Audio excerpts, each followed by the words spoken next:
kita masih bisa menyimpan uang, kita bisa masih mengirim uang ke tanah air untuk keluarga kita.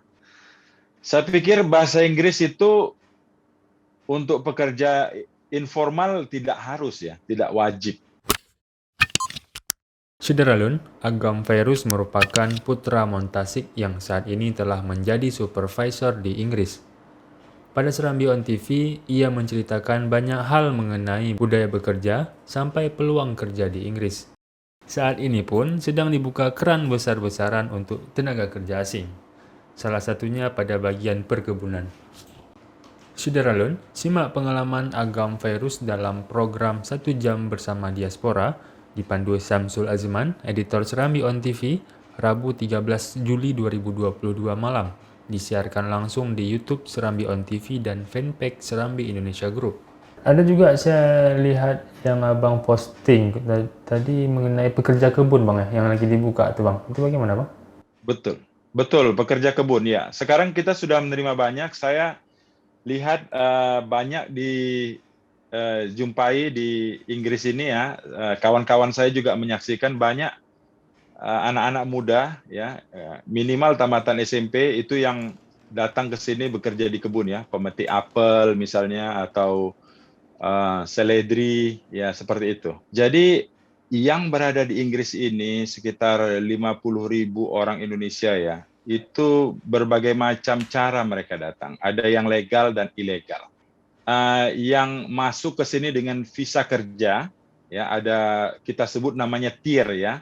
TIER, tier, ada tier 1 sampai tier 5 atau 6 itu ya, dengan sesuai dengan keahlian. Ada yang bidang IT, ada yang manajerial, ada yang dokter misalnya. Nah, itu dulu. Kemudian ada yang masuk sebagai turis. Kemudian bekerja di sini yang sebenarnya nggak boleh ya, ilegal ya sebenarnya. Sama seperti saudara-saudara kita yang di Malaysia misalnya masuk dengan visa turis, kemudian bekerja sampai habis masa berlaku visa. Ada juga yang seperti itu di sini. Kemudian menikah misalnya dengan orang asing di sini, otomatis visanya diperpanjang. Ya, ada juga yang masuk dengan secara legal. Ada banyak di sini, ya, legal yang bekerja di sektor-sektor perkebunan misalnya. Ya, atau perkapalan misalnya, ada banyak. Nah, itu coba nanti di Google dicari-cari ya. Saya udah sebutkan tadi salah satunya adalah PT Al-Zubarah. Ya, Al-Zubarah yang berada di Bekasi. Coba nanti di Google ya. Al-Zubarah dengan huruf Z yang pertama. Selanjutnya bang, Ya. apakah ini di kebanyakan negara-negara yang luar negeri itu diwajibkan harus bisa bahasa Inggris? Ini kalau kita ke Inggris bang, apa wajib juga harus bisa berbahasa Inggris? Saya pikir bahasa Inggris itu untuk pekerja informal tidak harus ya, tidak wajib. Ya, pekerja informal itu bukan seperti saya yang bekerja melayani masyarakat, yang saya harus berbicara dengan masyarakat, dengan publik ya. Apalagi paperwork, pekerjaan yang melibatkan surat menyurat, tulis menulis ya.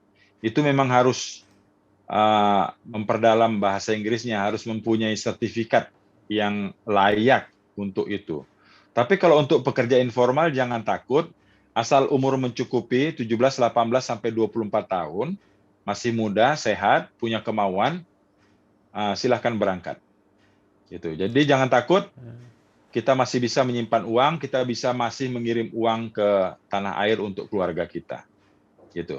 Apalagi kontrak sampai 2 tahun, saya pikir, waduh, malah bisa bikin rumah. Bahkan saya sudah menyaksikan sendiri di sini ada yang sudah mampu membeli 2 rumah. Gitu. Ya. Rumah di Jadi kampung. optimis, ya, betul sekali. Jadi optimis ya, jangan pantang menyerah, terus cari informasi, tapi tetap disediakan modal untuk berangkat.